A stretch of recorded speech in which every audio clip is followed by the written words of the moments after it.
Right. తిరిగి Telangana assembly సమావేశాలు చూద్దాం. మాజీ మంత్రి హరీష్ రావు మాట్లాడుతున్నట్టు తెలుస్తోంది. లైఫ్ ఆ అనంతగిరి కొండల నుంచి స్టార్ట్ అవుతుంది. గత ప్రభుత్వం మూసీలోకి మురికి నీరు రాకుండా ఉండాలని దాదాపు 32 ఎస్టీపీలు కట్టాం. అందులో ఒకటి మన వికారాబాద్ దగ్గర కూడా ఒక ఎస్టీపీ కట్టాం. ఇవాళ ఆ ఎస్టీపీని మెయింటైన్ చేయక మోటార్లు బీకేసిండ్రు, గడ్డి పెరిగింది. ఆ ఎస్టీపీ ఫంక్షనల్ చేయక వికారాబాద్ మున్సిపాలిటీ మురికి నీరంతా ఈరోజు మనం తాగుతున్న గండిపేట హిమాయత్ సాగర్ లోకి వస్తున్న విషయం ప్రభుత్వం దృష్టికి వచ్చిందా? ఆ ఎస్టీపీని ఎందుకు మెయింటైన్ చేయడం లేదు అని నేను అడుగుతా ఉన్నా. గత ప్రభుత్వ హయాంలో మేము మూసీలోకి మురికి నీరు రాకుండా ఉండాలని 32 ఎస్టీపీలు కట్టాం. మరొక 39 ఎస్టీపీలు కట్టడానికి కేంద్ర ప్రభుత్వానికి అమృత్ పథకం కింద మేము ప్రతిపాదనలు పంపాం. అవి మంజూరు వచ్చాయా, ప్రారంభించారా, ఏ దశలో ఉన్నాయో సమాధానం చెప్పండి. తర్వాత అధ్యక్ష, చివరి క్వశ్చన్, మరి మొన్న వరదలు వచ్చినప్పుడు మూసి గేట్లు ఒకేసారి తెరిచి ఉద్దేశపూర్వకంగా ప్రజల ఇండ్లు మునిగిపోవాలి, రోడ్లు మునిగిపోవాలని ఈ ఉద్దేశపూర్వకంగా గేట్లు ఎత్తి ముంపు గురి చేసిన విషయం ప్రభుత్వం దృష్టికి వచ్చిందా? ఎందుకంటే పైన ఎంత వర్షం పడుతుంది, ఫ్లడ్ ఎంత ఉన్నదో చూసుకొని ముందే గేట్లు కొద్ది కొద్దిగా ఎత్తితే స్లోగా గ్రాడ్యువల్ గా ఫ్లడ్ బయటకు పోతుంది. కానీ గేట్లు నింపి ఆపిపెట్టి ప్రాజెక్టు మొత్తం నిండిన తర్వాత ఒకేసారి గేట్లు తెరవడం ద్వారా ఓఆర్ఆర్ యొక్క మరి పక్కనుండేటువంటి రోడ్లు కానీ ఓఆర్ఆర్ యొక్క మన పక్కనుండే రోడ్లు, ఇండ్లు ముంపు ఉద్దేశపూర్వకంగా కావాలనే ప్రభుత్వ పెద్దల యొక్క ఆదేశాలతో ఈ గేట్లు ఎత్తి ముంపు గురి చేసిన విషయం ప్రభుత్వం దృష్టికి వచ్చిందా? ఎందుకు ఆ రకంగా గేట్లు ఎత్తారు?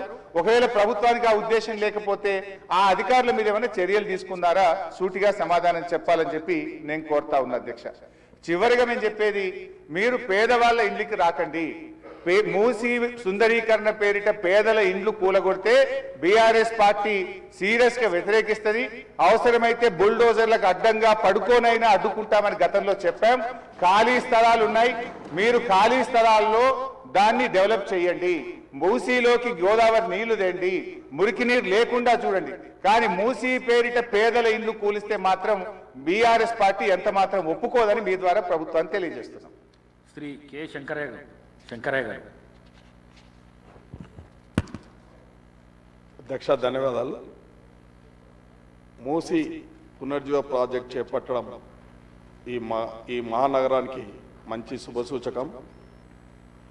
ఎప్పుడే కానీ ఇటువంటి కార్యక్రమం చేపడతా ఉన్నప్పుడు కొన్ని అడ్డంకులు వస్తూ ఉంటాయి, కానీ ప్రజలు చాలా ఆనందంగా ఉన్నారు.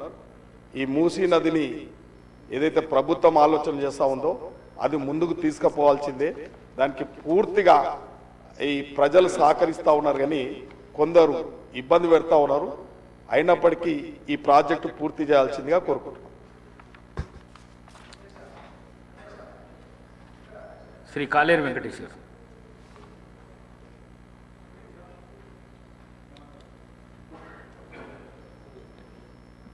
మొత్తము హైదరాబాద్ నగరంలో ఉండే కాన్స్టిట్యున్సీలలో అంబర్పేట కాన్స్టిట్యున్సీ మూసీ ప్రవాహక ప్రాంతంలో 5 కిలోమీటర్ల వరకు ఉంటుంది అధ్యక్ష. అయితే మన సహచర ఎమ్మెల్యేలు గత 10 సంవత్సరాలలో ఏం చేసిండ్రు అంటున్నారు అధ్యక్ష. నేను వాళ్ళందరికీ, మా బ్రదర్స్కి అందరికీ రిక్వెస్ట్ చేస్తున్నా ఏంటంటే, మీరు 2 సంవత్సరాల నుంచి రిపీట్ చేస్తూ ఉన్నారు. ఈ గత 10 సంవత్సరాల గురించి మర్చిపోండి. ఈ 2 సంవత్సరాల నుంచి ఏం చేసిండ్రు, ఇంకా 3 సంవత్సరాలు ఏం చేయబోతున్నారు, ఆ విషయం చర్చించుకుందామని నేను వాళ్ళందరికీ రిక్వెస్ట్ చేస్తున్నా అధ్యక్ష. మూసీ పునరుజ్జీవము నాగేందర్ అన్న మాట్లాడిండు. కొరియాలో నీళ్లు మంచి నీళ్ళలాగుంటాయి, తాగే నీళ్ళలాగుంటాయి. అతను పోయి చూసి కూడా వచ్చిండంట అధ్యక్ష. మా అంబర్పేట కాన్స్టిట్యున్సీలో మూసీలకు పోయే నాలాలు కొన్ని వందలు ఉన్నాయి అధ్యక్ష.